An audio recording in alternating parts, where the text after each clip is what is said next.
Bueno, bienvenidos otra vez a este ciclo de Literaturas y otras lenguas. Hoy tengo el agrado de presentar la entrevista con la escritora Lidia Carreras, profesora de inglés, que cuenta con su propio instituto en Rosario, Argentina, y también ganadora de premios literarios, como el premio a la novela infantil a la Delta por Las cosas perdidas, y la novela juvenil también Al andar, al juramento de los centeneras. También fue premiada por su libro Boca Sucia, por Alija como el mejor cuento del 2010. Le doy la bienvenida a la escritora y a mis compañeras entrevistadoras, Sabrina Bruno, profesora de lengua de Buenos Aires, y Adriana Flores Ramos, de Perú, licenciada de Letras, una compañera del colectivo. Muchísimas gracias a todas por participar en el día de hoy. Gracias a ustedes por invitar. Un placer. Bueno, chicas, nosotras decidimos empezar por algunas preguntas acerca de las novelas El juramento de los centeneras, Sé que estás allí, Nada es suficiente y Un infierno. Y yo en principio voy a empezar con una pregunta un poquito más personal, que es ¿cómo fue que esta profesora de inglés decidió iniciarse en el camino de lo literario, en la escritura, de cuentos, de novelas? ¿Cómo fue ese camino? Me parece que no fue una decisión, la verdad es esa, fue bastante aleatoria. Que yo sabía escribir, que yo podía escribir, me parece que es una cosa que yo tengo desde que era muy chica. Me salían bien todas las cosas escritas, que fuera una composición o un trabajo de tesis o un trabajo. Yo escribía cosas inauditas, como que le escribía la despedida para la salita de 5 de la amiga de una amiga, que no sabía cómo cerrar el ciclo y le habían encargado el discurso y yo se lo escribía. Y escribía una carta de amor a una compañera que no sabía cómo. Cosas raras. Pero en algún momento tomé la decisión de ir a un taller literario. En el taller literario, como se abrió un panorama diferente, la profesora de ese taller me dijo, deberías intentar participar en un concurso de una revista que es muy, muy local, muy de Rosario, muy pequeña, y me publicaron, y quiso como si hubiera ganado un premio fantástico. Me embarqué en eso de trabajar con concursos, porque eso me daba el anonimato perfecto para mí, que no estaba todavía muy, muy fogueada. Claro. El premio del juramento y el premio del primer a la Delta, la verdad es que vinieron sorpresivamente, y eso fue lo que marcó el hito. Claro, ahí ya te definiste. Eso fue, yo dije, esto me sale bien, yo sé cómo se hace esto, claro. Ahora me animo. Y qué bueno, claro, coincidimos. Es que es difícil animarse, porque uno siempre es como que empieza como a tirarse abajo y decís, no sé si lo lograré, a veces es como, muchas veces uno mismo se pone las trabas. No, pero totalmente, las trabas son mentales, para empezar. Sí. Pero el concurso te da esa facilidad, que si lo que vos escribiste es verdaderamente una porquería, nunca sale tu identidad, porque vos tenés que mandar un sobre, complica. Entonces, si lo que vos escribiste vale la pena y está entre los últimos 10 finalistas y alguna duda hay, entonces lo guardan aparte. Pero si no vale la pena, pues nada, lo sacan así con el codo de arriba del escritorio y ese sobre con tu nombre nunca sale a la luz. Claro, entonces, está bueno eso. Solo saben de vos si lo que escribiste vale la pena. Claro. Está bueno para los que les gusta escribir y animarse a presentarse en los concursos, y es una forma de reconocer lo que está bien, lo que está mal, si funciona o no. Está bueno para los chicos también. que le gusta Sí, escribir y por ahí decirle, bueno, animate, anda al concurso. Total, sí. Claro, porque o sea, el hecho de ser anónimos los ayuda a lidiar con la frustración de, bueno, si me fue mal, nadie dice nada. Nadie sabe. Y participar es gratis.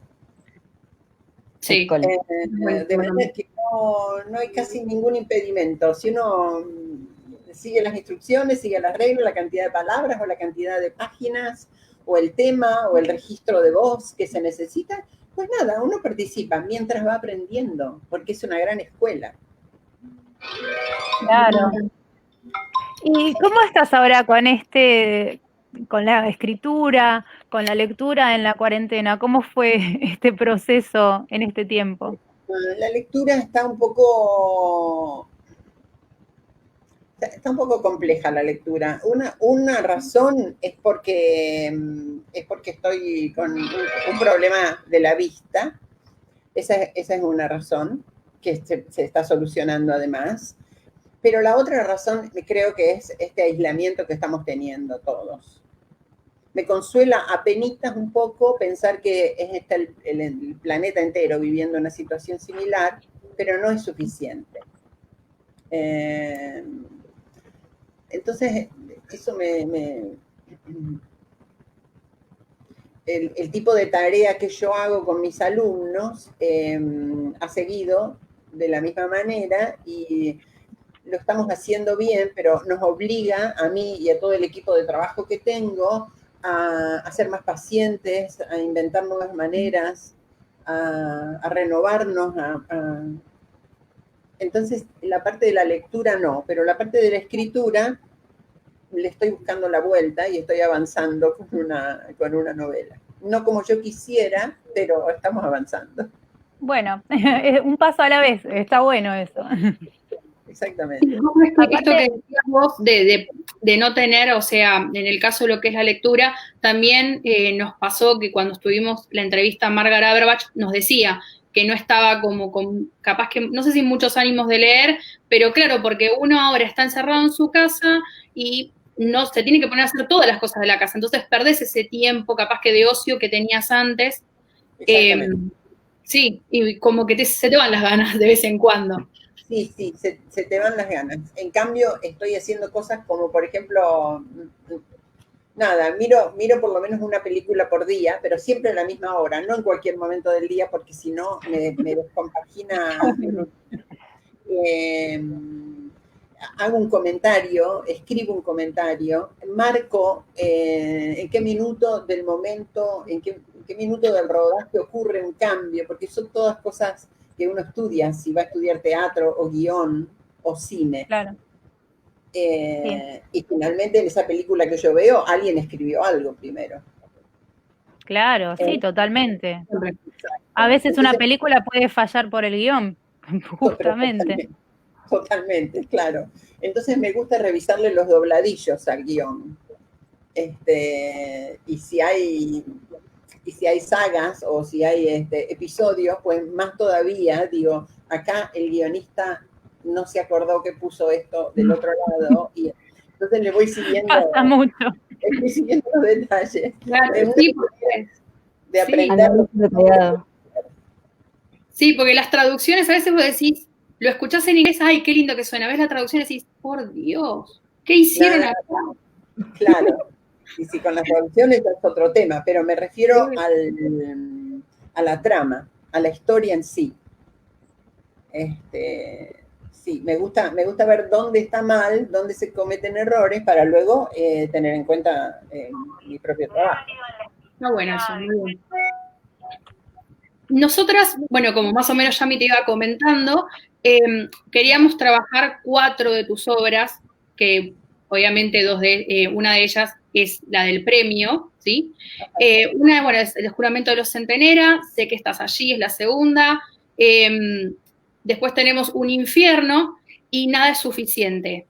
Estuvimos analizando y obviamente comentando entre las 3 las novelas, y obviamente nos dimos cuenta que están comprometidas con causas sociales como son, por ejemplo, la inmigración, el bullying, el grooming, la violencia de género.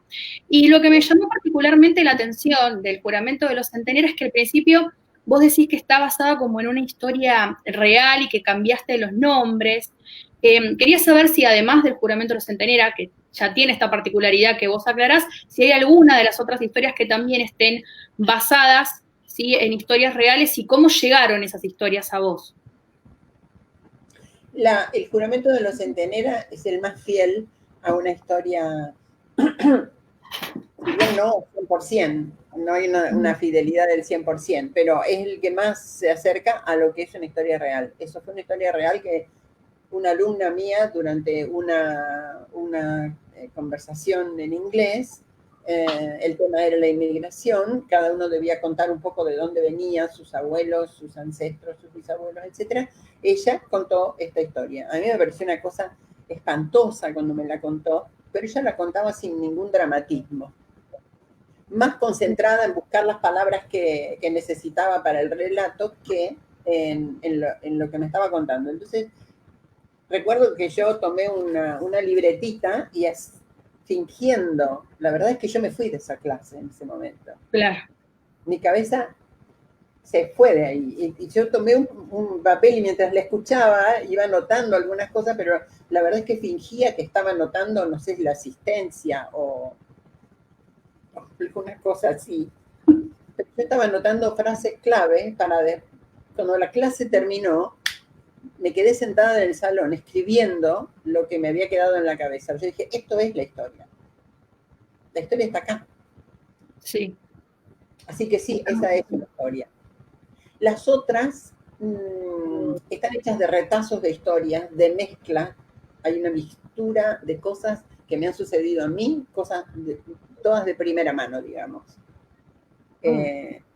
Nada es demasiado nada es autorreferencial, pero no hay manera de que nos escape alguna cosa especial que uno tiene, casi sin que una misma se dé cuenta. Debidamente disfrazado, pero pasa, sí se escapa. Sí, no, por eso mismo, viste que yo te comentaba antes de que entráramos que, bueno, te decía que mi hermana le voló la cabeza a la historia, que a ella le gustó mucho, y vos me decís ahora que en el momento que te lo contaron también te voló la cabeza, entonces es como que es algo que pudiste transmitir a través de tu obra en general. Exactamente, sí. Una historia que a mí me impresionó mucho, porque que se pierda un ser humano me parece... Sí. Que todo un grupo de niños se tenga que exiliar, eso es una cosa también que todavía me sigue impresionando mucho. Claro. La pobreza, la tristeza con la que se va un grupo humano del lugar a donde nunca más va a volver, por lo menos así era en aquella época. Y todo eso a mí me tocó muy de cerca porque yo tuve a mis abuelos todos inmigrantes, los tuve hasta que era muy grande, todos fueron longevos, todos murieron a los 85, 88, 89 años.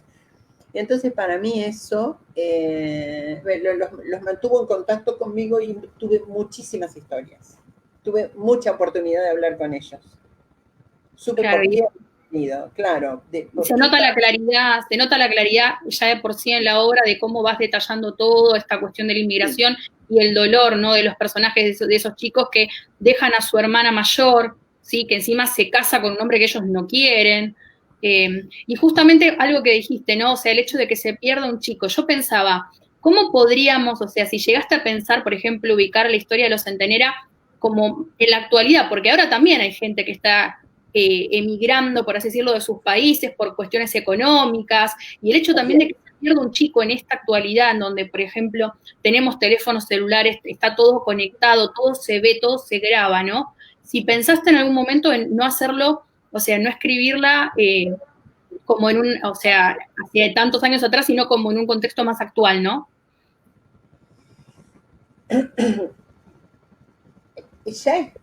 Ya me costó un montón escribir eso, es demasiado el horror, porque hay un detalle en el juramento de los Centenera, la chica no aparece nunca. Ajá. El final está cambiado. La chica no llega, no baja nunca del barco. Uh-huh. En realidad se pierde lo que suponen los que viajaron con ella. es que fue atacada, violada, quién sabe, y nada, ¿y qué se hace con una niña que pues la tiraron por la borda y nadie más supo? No se pudo llegar a nada. Los que bajaron de ese barco, los hermanos, sí juraron mantener el secreto, hasta tal punto que hasta el nombre se les olvidó. La familia se fue transmitiendo el secreto entre mujeres, como muchas veces que pasa. Así dice la historia, que son las mujeres las secreteras, las que cuchichean los secretos. De eso que no se habla, son ellas las que lo van transmitiendo de abuelas a madres, de madres a hijas. Y eso es lo que me estaba contando esa nieta, esa bisnieta. Eso es lo que la bisnieta contaba.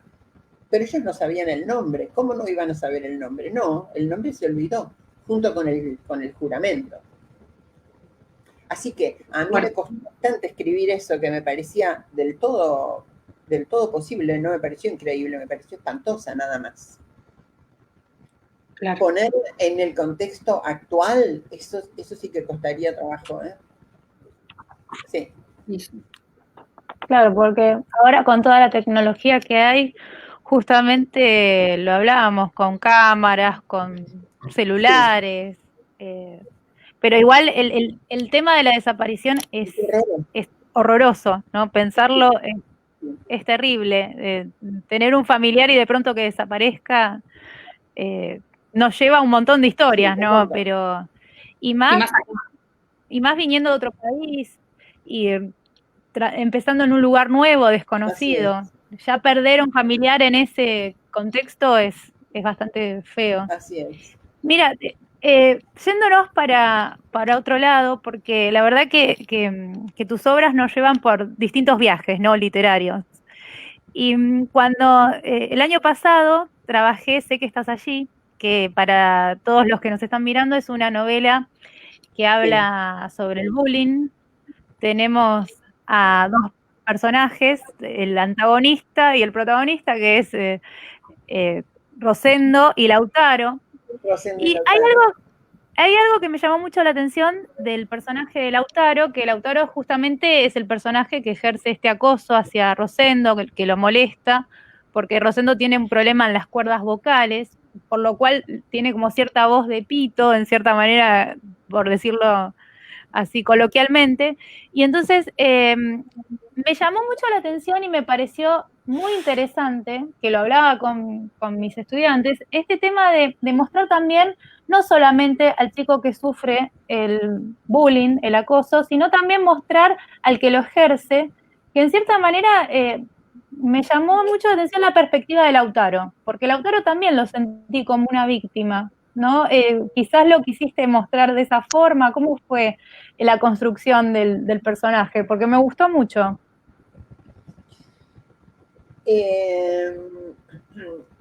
Yo lo mostré a Lautaro, sí, como un ganador falso, ¿no? En realidad, pobrecito, es un perdedor. Sí. Pero como con una fachada de ganador total, porque la verdad es que es un chico rubiecito, muy carismático, muy inteligente, un ganador en toda la línea, es un artista además. Claro. Le ha pasado una cosa tremenda en la vida, y es que la mamá lo abandonó para irse detrás de un hombre, abandonó la familia completa, pero a él, que era un niñito chiquito, a él lo abandonó, y no dejó rastros ni volvió nunca. Se lleva mal con el padre, con el que se llevaba bien, con el abuelo de quien hereda esa vocación artística, con él no lo dejan relacionarse, lo echan de la escuela, no. Es una gran víctima. Sin embargo, yo no tengo ninguna duda que hay que actuar en función del más débil. Claro. Yo entiendo que los dos están en un plano de sufrimiento. Uno no es capaz de exteriorizarlo sino a través de la ira y la violencia soterrada, ¿no? Y el otro, y el otro se enferma y el otro se quiebra. O sea, hay un temperamento diferente, ¿verdad? Pero yo no tengo ninguna duda de que hay que socorrer al débil. Claro. Sin dejar Sí, de sí, ocuparse del otro también. Claro, a mí me... No, seguí, Adriana. Y justamente con eso del personaje débil, ya en la novela de Nada es suficiente, Torcuazo, si no me equivoco, tiene una transformación de Torcuato. Tiene una transformación de pasivo a ser un héroe, ¿no? Ya no es alguien, el chico tímido, ¿no? Y casi tiene la misma característica que el personaje que estaba mencionando Yamila, ¿no? Pero acá me salió una duda muy interesante, no sé si te habrás preguntado esto, pero ¿no crees que Torcuato, que sea el héroe al final de la novela, sea algo idílico? O sea, yo creo que pudo haber sido Daniela la misma que se pudo salvar, ¿no? Y ahí se transformaba el mensaje y también ya tenía otro tipo de enfoque, ¿no? Ya las chicas, las adolescentes podían decir, pues, no, yo puedo defenderme, a pesar de que he estado toda una etapa ciega, ahora puedo abrir los ojos y puedo defenderme, ¿no? Sí, podría haber sido. Tengo, sin embargo, una sensación de, a ver, ¿cómo lo explico? Cada vez que me meto yo en este tema de la violencia de género, me encuentro a mí misma diciendo, ¿cómo esta mujer tan castigada pudo llegar a esta etapa?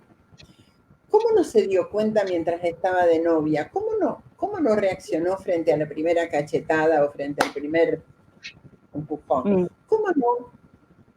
Entonces me pregunto por cada uno de los pasos que la fueron llevando a que finalmente la mande a un hospital o lo peor de todo, que lo mate. Entonces digo, ¿en qué momento esta mujer, que a lo mejor era una profesional o una muchacha bien criada, con familia, con hijos, cómo no encuentra la fuerza? Y la verdad es que son tantas y tanto se repite el patrón que yo digo, no pueden, porque la cosa se va haciendo de una manera tan pautada, tan meticulosa, tan despaciosamente, que se van como quebrando todos los caminos, se van cerrando, se van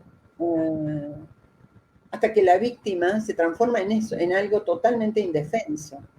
La persona que Claro, es muy ya no es sutil. más, es muy sutil, es lento, no sucede de un mes para el otro, a lo mejor lleva años.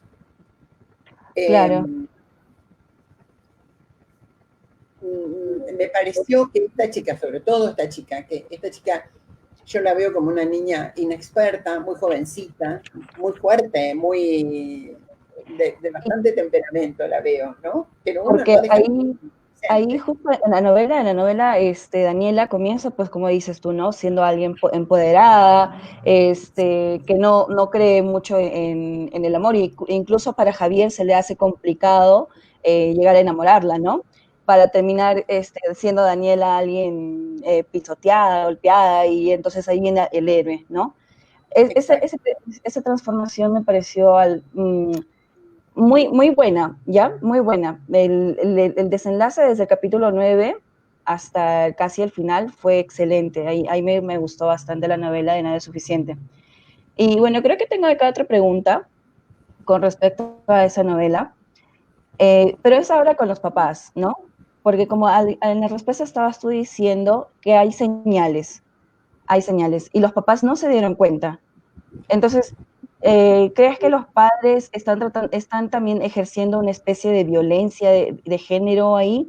Porque incluso el papá bromea, ¿no? Bromea con Daniela, le dice, no nos lo quieres, al inicio de la relación, ¿no? No nos lo quieres presentar porque es equipo contrario al mío, ¿no? Entonces ellos pareciera que también la están ayudando a enceguecerse, ¿no? Yo no sé si la están ayudando en ese momento, porque todavía no había demasiadas señales de violencia o de avance de parte de este muchacho. Me parece que la están como acompañando en ese momento, la están acompañando en el noviazgo, pero sí es cierto lo que vos decís, que ellos no ven, tampoco ven. No sé si también se enamoran del primer noviazgo de su hija, si también tienen una especie de idilio con ese estrenar del amor de la nena que trae por primera vez su muchacho a casa e inicia un camino, para los papás también es una cosa nueva. Cuando la chica trae 3, 4, 5 novios y tiene muchos amigos, pues Ana no le prestan tanta atención. Pero al primer novio, a ese estrenarse, y el chico también otra vez es un carismático, también es un seductor. Sí, sí. También es respetuoso, tampoco cruza límites, sabe cómo llevar una conversación con un adulto, de hecho es bastante más grande que ella, ¿no? Claro. Y también los va como seduciendo, envolviendo al papá y a la mamá. El papá, sin embargo, ve un manoteo en algún momento. Sí, cerca de la pileta. Y se preocupa. De los dos, la mamá me parece que es la más distraída, digamos. Apaciguada.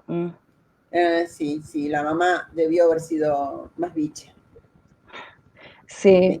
Y bueno, creo que hay un punto también que me ha gustado bastante en la novela, que es la manera que estás narrando, ¿no? Tienes dos voces narrativas. Hay un momento en el que es un narrador externo y otro que es un narrador personaje, ¿no? En este caso, ¿tú crees que los chicos no se les complicaría al tratar de comenzar una lectura así? Porque lo normal en los adolescentes es una narrativa lineal, ¿no? O sea, una narrativa que tenga el mismo narrador desde el inicio hasta el fin. Pero en este caso hay cambios de voces. Sí, a mí me parece estimulante, siempre y cuando las voces no se parezcan. Claro, claro, ahí tienes también una diferencia de tipográfica, ¿no?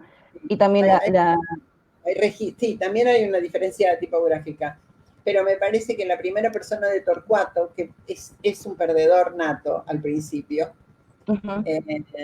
y yo me enamoro de los perdedores, de las segundas voces, a mí me gustan esos.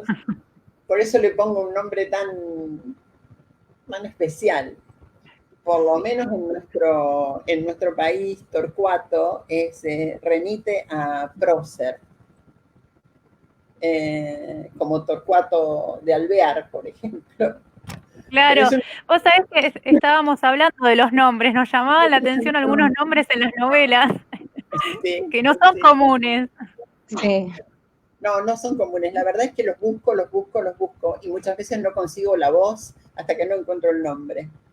Eso me está pasando ahora con una novela. Pero Torcuato tenía que ser un chico, así como lo describo, un chico que se creyera otra cosa, que estuviera perdidamente enamorado y que encima se llamara Torcuato. Y ni siquiera doble apellido tenía para adornarlo un poco. No, era Torcuato Sánchez, creo que se llamaba. Doble Sánchez. No había manera de escaparle. Con la madurez se produce en él un despertar y se transforma en otra persona. Y Torcuato sí, es el único. Solo él. Es original, finalmente. Pero sí, yo lo hago a propósito. Muchas veces elijo dos voces. Me gusta mucho que haya una primera persona porque además arroja luz sobre algunas cosas. En esta novela principalmente arroja luz sobre algo de lo que ni Daniela ni el enamorado violento saben. Ellos no saben de la existencia de este chico. Uno porque verdaderamente no sabe, la otra porque se hace la tonta, la distraída. Y es alguien muy analítico. Torcuato es muy analítico, detallado, e incluso ese juego que tiene con el chofer del bus, ¿no? Ese tipo de acciones que tiene Torcuato es muy interesante porque es como alguien que está detrás de las bambalinas, ¿no? Y al final hace su aparición de, miren, yo era el héroe, mírenme, y yo voy a salvar a Daniela, ¿no? Entonces sí, es una novela que sí o sí voy a tener que leerla con mis alumnos porque creo que acá en Perú también es bastante una reflexión de la sociedad, ¿no? Porque en las chiquitas, en las jóvenes, el enamoramiento es así abrupto, no sabes qué pasos seguir o qué señales de alerta ver, ¿no? Pero sí, me gustó mucho tu novela, me gustó bastante. Te agradezco mucho. Mira, con respecto a la novela Un infierno, Sí. la verdad que primero que para todos los que nos miran la recomiendo. Es una novela que trata un tema bastante fuerte, que como le comentaba Lidia en otra oportunidad, no he leído mucho en novelas, en obras literarias acerca del grooming. Sí. Que es esta práctica en la que se acosa a menores desde los online, desde lo cibernético, ¿no? Desde una computadora, se nos empieza a extorsionar. Y en esta historia a mí me llama mucho la atención porque es muy detallada, me parece que es una novela no solamente para que lo lean adolescentes, sino también para que lo lean sus padres, ¿no? De cómo el peligro que corren tanto todos los adolescentes para acceder a este tipo de cosas, ¿no? Que empieza desde un hola, de un chat, hasta algo que puede ser terrible. Y también quiero que me cuentes de esa novela un poquito cómo fue tu investigación, porque me habías contado que hubo una investigación que hiciste para ella. Y después te voy a comentar algo que me quedó mientras hablabas con Adriana, que tiene que ver con estos personajes, ¿no? Con Lautaro, con Jorge y con el personaje de Un infierno, que tiene esta cuestión con la manipulación de la víctima. Son personajes totalmente manipuladores, se muestran agradables, Sí. uno los conoce, son encantadores, pero... Sí. Así es. En un infierno,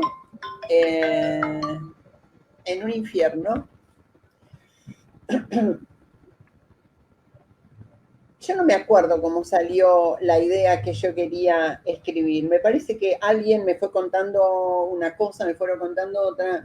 Me puse a averiguar un poco qué era grooming. Arranqué googleando todo. No sabía yo que existían tantas posibilidades de entrar a chats y de comunicarse con otra gente. O sea, tenía la idea en general, pero no sabía que había tanto nicho diferente. En realidad hay posibilidades de salas de chat para niñas de 13 a 16, para solo niñas, para solo niños, para mezclados, para gente que le guste el piano, para gente que hable distintos idiomas, para gente que hable 2 idiomas, para lo que quieran, hay lo que quieran. Entonces uno entra, se pone un apodo, entra con un nickname, hay un administrador que controla y te da el paso para que entres, y luego cuando estás adentro se supone que hay un administrador que va controlando, va viendo las charlas que se producen. Las charlas son simultáneas con un montón de gente. Esos son los chats. Entonces todo el mundo dice, hola, ¿qué tal? ¿Qué estás haciendo? ¿Qué hiciste hoy? El otro contesta, y contesta el otro que le contesta al otro. O sea que finalmente se hace un nudo, un tejido difícil de seguir. La conversación es difícil de seguir. Si alguien dice alguna grosería o una mala palabra, el administrador lo apunta. Y si insiste con alguna grosería, pues lo elimina y queda. Entonces da una sensación de cierta seguridad. Sin embargo, claro, el que entra ahí miente sobre la edad. Yo me metí en esas salas 3 veces, lo hice. Con una edad y con un nombre diferente. Yo me llamaba Emma y tenía 13 años y medio. Y se puede. Claro. Se puede perfectamente. Entonces yo miré un poco a ver cómo era la cosa y empecé a escribir de la misma manera que escriben los chicos de 13, 14 años, 15, porque era una sala. Claro, imitando. imitando, cambiando letras por sonidos, como te quiero, entonces ellos escriben la T solamente y quiero solamente con la K, imitando un poco esa manera de escribir. Claro, el lenguaje de los adolescentes. El lenguaje de los adolescentes con oraciones cortas, cosa de no patinar, de no equivocarme. Empecé a hacer eso fingiendo ser una novata y diciendo que no sé cómo se hace, con quién puedo hablar, alguien quiere hablar conmigo, hola, hola, estoy acá. Bueno, hasta que aparece uno y el uno te dice de dónde sos, y qué estás haciendo acá, y qué te gusta hacer, te da un poco de conversación solo a vos, en el medio de una conversación intrincada con un montón de gente participando. Hasta que entonces vos decís, yo no entiendo esto, si mi mamá me ve me mata que yo estoy haciendo esto, me parece que no te puedo seguir, no, dijo, podemos pasar a privado. En las 3 ocasiones pasó lo mismo. Claro. Podemos pasar a privado. ¿Cómo es privado? ¿Viste el botoncito que está ahí a un costado? Si lo apretás, quedamos nosotros dos nada más. No, no me animo, así un jueguito, un poco de seducción, para que insistan. De tironeo, para que insistan, me explican, no pasa nada. Te vas cuando querés, pero así podemos charlar tranquilos. Entonces apretás el botón y te quedás con esa persona. A medida que va hablando esa persona, deja de escribir te quiero con T y con K. Y encontrás una persona que clarísimamente es adulta. Que claro. Puede ser hombre o puede ser mujer. Claro, terrible. Y rápidamente llega el indicio. En ninguno de los 3 casos yo dejé que avanzara demasiado, porque yo estaba aterrada de lo que estaba haciendo. Claro. Así que en las 3 ocasiones, después de 20 minutos de charla en privado, apagué la computadora y la cerré. Más adelante, cuando estuve trabajando estas situaciones con un fiscal de minoridad acá en Rosario, me dijo, no, es un error hacer eso para meterse sin conocer el paño, es un error, porque así como vos estabas fingiendo, ellos también estaban fingiendo, solo que ellos tienen la tecnología para conocer cuál es tu máquina, dónde estás, y pueden entrar. Ellos pueden entrar, vos no podés salir. Claro, mirá, cada uno se lo pone a pensar, es terrorífico, porque siempre hablamos, ¿no? O sea, ahora, por ejemplo, con el tema de estas clases virtuales, decimos, yo me presento frente a la clase y empiezo a hablar, pero del otro lado uno sabe quién está. O sea, nosotros, por ejemplo, nos pasa que tenemos los iconos de las siglas de nuestros alumnos, o las fotos, o lo que sea, y vos decís, bueno, el chico está. Pero en realidad no sabes hasta que el chico no te responde, hasta que no prende la cámara. Y en estos casos es todavía peor, porque no miden el peligro. Ellos en esa juventud que poseen, ¿no? Es como que piensan que son inmortales, que se las saben todas, y creo que todos pasamos por lo mismo también. Y tienen que ser cuidadosos. Y muchas veces esto, no, mirá, esto está re bueno, te lo sí, lo hizo tal persona y no pasó nada. Ese del no pasó nada es terrible. Y después encontrás, por ejemplo, en las noticias de la televisión, que creo que hace poco salió una en donde una mamá se hizo pasar por la hija para buscar a un acosador, ¿no? Claro, claro. Y muchas madres que no están atentas, como decís vos, o sea, hay madres que, o sea, le dan el teléfono a los hijos, más sí, arreglate, buenísimo, disfrútalo, pero no están atrás. O sea, tampoco digo, obviamente, atosigar a los chicos y no dejarlos respirar, ¿no? Pero estar atentos, bueno, a ver, ¿quiénes son los que tenés en el grupo de WhatsApp? ¿Son tus amigos? ¿No son tus amigos? ¿Con quién estás hablando? Eso es importante saber, o sea, que los padres sepan. Y muchas veces, yo lo que observo, ¿no? Es que no están tan mechados con todo este tema de la tecnología. Entonces, los chicos como que nos pasan por arriba en cierto modo. O sea, saben mucho y a su vez saben poco. Sí, claro. Y también está el hecho de que no es una crítica, además vale una reflexión, porque yo ya estoy alejada de esa situación, no tengo ya más que decidir sobre eso, pero yo veo muchas mamás y muchos papás que frente al tema de la privacidad del niño, es como un muro, sobre eso no pasa, no quiero invadir la privacidad del niño. Pero el niño tiene 13 años, tiene 14, tiene 15, vive en tu casa, es tu responsabilidad. Su privacidad también es responsabilidad tuya. Claro, ¿qué pasa? Que no hay problema.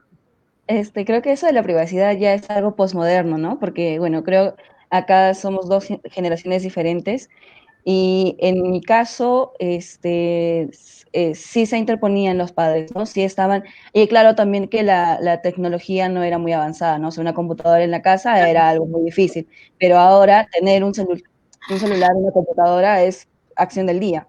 Entonces, yo creo que en este caso tenemos que hacer un trabajo cooperativo, tanto de profesores y de padres de familia, en este caso, ¿no? Porque mis alumnos son desde los 8 años hasta los 16, ¿no?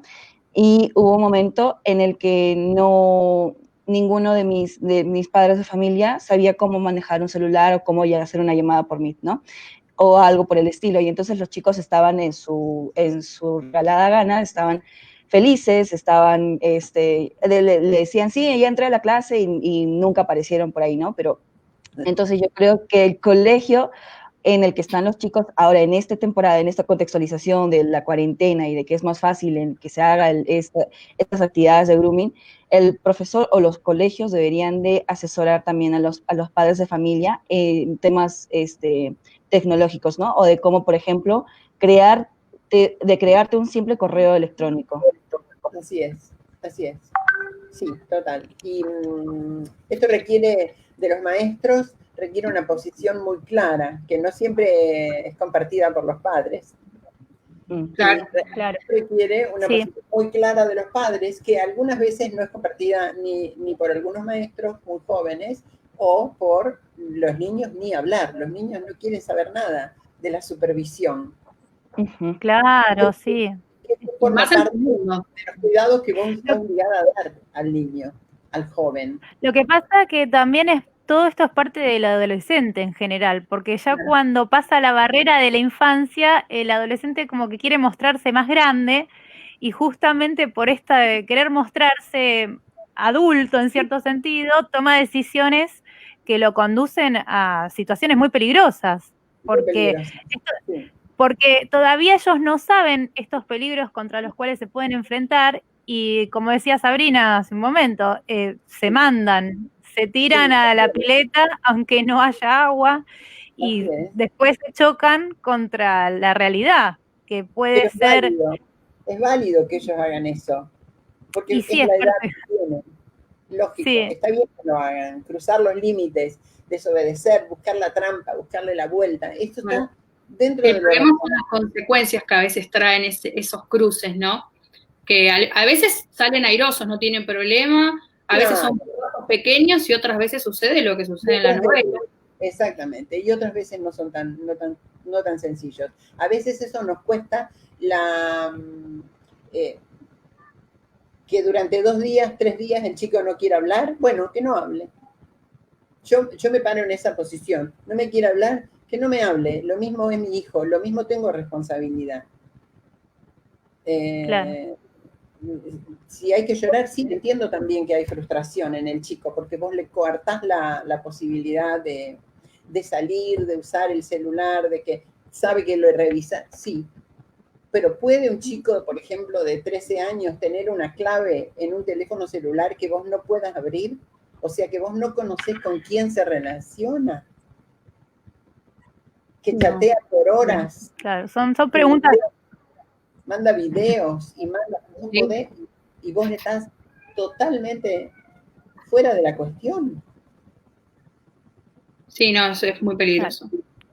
Ahora, por ejemplo, yo lo noto en el caso de mi hija que está con estos jueguitos, vieron, por ejemplo, Among Us y no sé, estos juegos nuevos que salieron, que tienen chats, salas de chats. Y capaz que ahora no hay tanto que ir a buscar, como hiciste vos, a las salas de chat, sino meterse en esos juegos que juegan todos los adolescentes y todos los niños para buscar información y empezar, ¿no? También.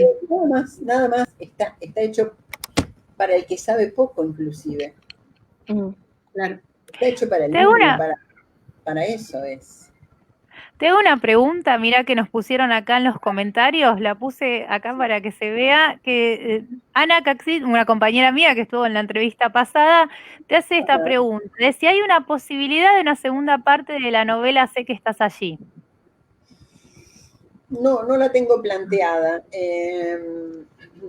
El tema del bullying lo tomo lo enfoco, lo soluciono y luego me voy de allí. Yo creo que estos personajes ya saben qué tienen que hacer, ya saben cómo defenderse, ya saben que ahí mismo otra vez no van a caer. Y yo sé que hay una historia que luego viene. Habría que ver qué pasa con Lautaro. De Lautaro no se ocupa nadie. Claro, Sí. a mí por eso te decía que a mí es el personaje que me, en cierta manera yo sé que Rosendo iba a recibir ayuda, pero Lautaro, con el padre Claro. que tiene, pobre, no sé si iba a empeorar después su situación. Sí, sí, sí. Probablemente Lautaro se transforme en un Javier de la otra novela, Sí. en un violento, en una relación de género, si no soluciona su tema. Ahora está en la escuela secundaria y entonces su área de acción está bastante limitada. Ahora pueden bromar al más chiquito, pero después cuando entre en una relación de pareja y no le va a ser difícil conseguir novia, ¿no? Pues ahí vamos a estar otra vez en problemas, porque su problema no está resuelto. Claro, claro. La verdad que es interesante ese planteo, ese cruce. Me parecen personajes que son muy similares porque justamente es como decías vos, son el típico ganador, son lindos, son inteligentes, entonces llaman la atención, gustan Claro. a las demás porque uno los Claro. ve, le agradan a los adultos, le agradan a las chicas y entonces... Exacto, es fácil invitarlo, es fácil aceptar la invitación, es fácil involucrarse con ese. O sea que sí, entran por allí. Sí, esos son los verdaderamente peligrosos. Los otros no, porque si son camorreros y peleadores, esos no tienen seguidores. Exacto. Una cosa que también te queríamos preguntar respecto a todas las novelas que estamos trabajando, es que notamos por así decirlo, como un cierto, no sé si patrón, por así llamarlo, ¿no? Que notamos que, por ejemplo, comenzás haciendo, o sea, un detalle de la vida de los personajes, tomándote tu tiempo en los primeros capítulos, después como que se produce un quiebre que acelera muchísimo la trama de la obra, y como un final, cuando se llega al final es como es acertado, es rápido. ¿Eso es una marca de tu prosa literaria en sí? O sea, porque yo lo noté, porque las tres los notamos en estas 4 novelas que presentaste. ¿O por qué lo realizas así si es que es una marca tuya propia, no? Eso es una mezcla de talleres literarios, de cosas que uno va aprendiendo en talleres literarios. He hecho varios talleres literarios, pero recuerdo uno en el que mi profesor me enseñaba, lo enseñaba con películas también, que es un poco lo que hago yo ahora cuando no estoy pudiendo leer, ¿no? Veo películas y las analizo así. Especialmente las películas de Hollywood, ¿no es cierto? Porque es así que tienen un patrón marcadísimo. Hay un minuto, que en este momento no me acuerdo cuál es, hay un minuto, creo que el minuto 12, por ejemplo, en el que la narración viene, y ¡pam! En el minuto 12 ocurre algo y la cosa cambia de marcha, cambia de velocidad. Ahí se empieza, o sea, hay pautas, ese es para un tipo de narración, porque también hay otro tipo de narración en la que uno puede arrancar con el golpe de frente. Claro. Arranca con el final y luego va contando qué es lo que es. Son distintos patrones. ¿Sí? A mí me gusta. Ahora, interesante. Perdón que te interrumpa, pero interesantísimo. Quiero rescatar esto para los que nos escuchan y para cuando lo vean alumnos y alumnas. Sí. Esta cuestión de cómo la influencia del cine de la cuestión narrativa del cine en tu obra. Sí. Porque a veces los chicos no conectan el análisis narrativo de una película y cómo influencia también en la escritura de una escritora, ¿no? Cómo te... Sí, Me totalmente. me parece súper rescatable porque pensar la narración en las películas es maravilloso también. Es así, las películas están escritas de esa manera, sí.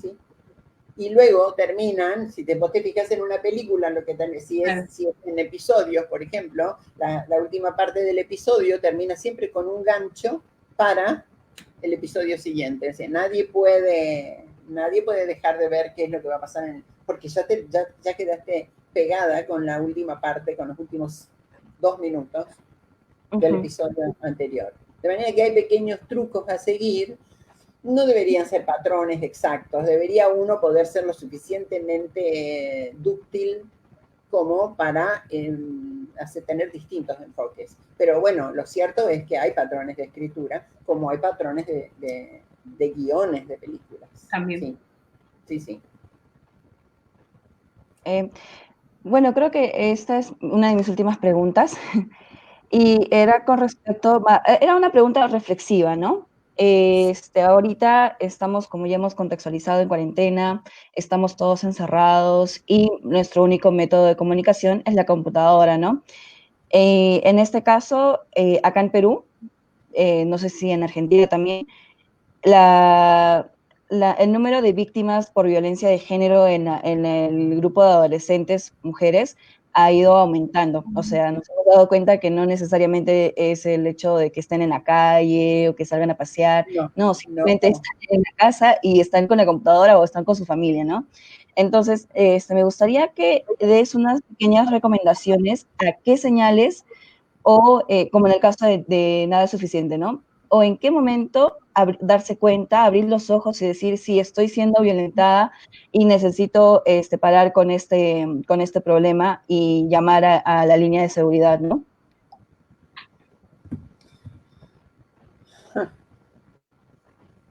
Es muy, muy difícil eso. Cuando es tan amplia la gama de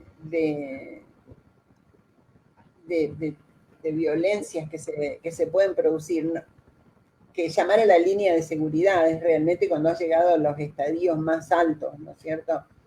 Al punto más caliente de la relación. Hay momentos en que solamente con decir yo me voy de acá, listo, no te quiero ver más, es suficiente.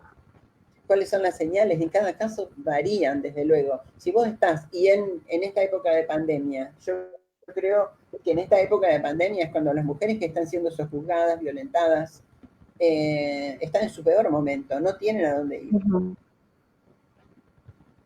Claro. No hay realmente recursos para darles a ellos. ¿A qué línea vas a llamar? ¿Quién va a acudir? Es la pregunta que yo me hago casi no tiene respuesta. Claro. A mí lo que me llama la atención es que muchas veces la gente no se mete por miedo también, ¿no? Que uno escucha a veces los gritos de las personas o que escucha que hay una pelea y decís, bueno, sí, se están peleando peleas de pareja. Siempre dice, las peleas de pareja se tiene que arreglar la pareja. Pero hay veces que las peleas de pareja sobrepasa, ¿no? Toda esta cuestión y es súper importante que aunque sea alguien entre y diga, me parece que esto se está yendo de las manos. Porque muchas veces los implicados no lo ven. Tiene que ser alguien externo, creo, ¿no? ¿Cómo, Adriana? Tiene que ser alguien siempre externo quien te diga si estás siendo víctima, porque tú misma no te vas a dar cuenta. Estás en un proceso muy obstaculizado o estás como muy embelesada, ¿no? Y entonces tiene que ser siempre alguien externo el que te diga, que te indique.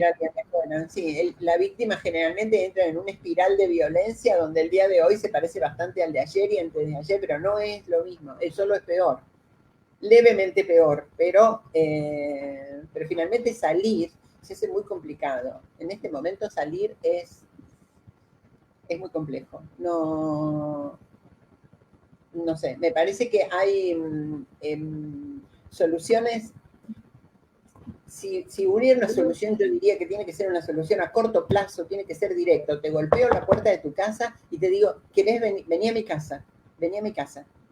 Eso, directo, así. Si es capaz esa mujer de levantar 2 bolsos nada más, o salir por la puerta, solo salir por la puerta, e irse a la casa de esa amiga que le volvió o irse a la casa de su mamá, o irse. Si es capaz de hacer eso, a lo mejor sale.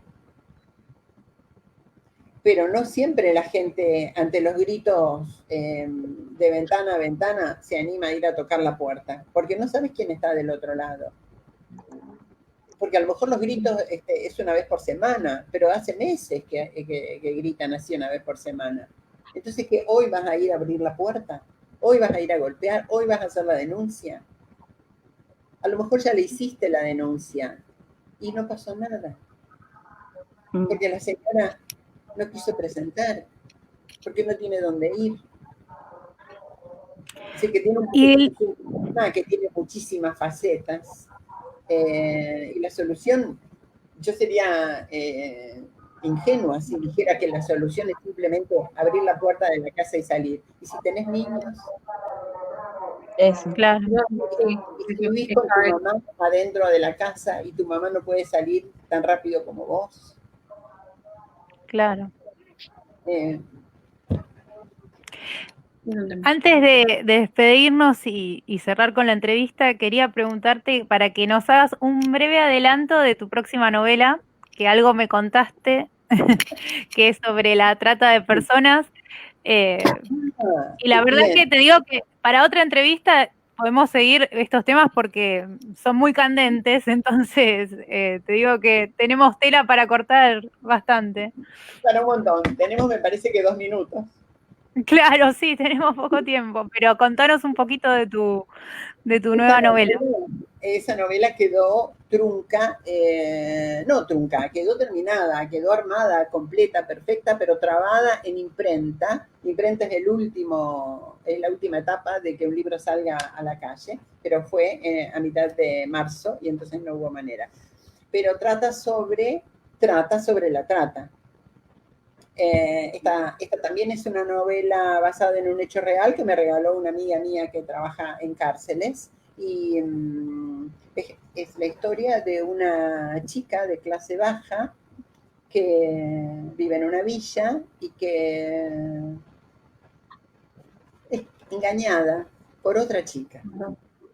Sí, y es así como chupada y sacada de una manera muy pacífica, por su propia voluntad, también totalmente como enamorada de una nueva situación, creída, ilusionada con un cambio, con algo, que algo va a pasar, y entra en el infierno de la prostitución. Durísima la novela, sí, durísima la novela, pero está para ser analizada desde distintos ángulos. Está para muchas veces ver cómo somos iguales, porque se utilizan las mismas pautas, los mismos métodos, nada ha cambiado por lo menos de lo que sucedía acá en Rosario, que era la cuna de la prostitución. De todos los estudiantes polacos, los que venían, de todas las mujeres, de todas las niñas jovencitas que venían, totalmente engañadas. No se ha modificado en nada. Usan los mismos trucos, usan a la misma gente, les prometen las mismas cosas para llegar al mismo resultado. Es terrible. Sí. Es terrible cómo todo esto continúa, pero es excelente poder tener un espacio desde donde leerlo, desde donde repensarlo, reflexionarlo.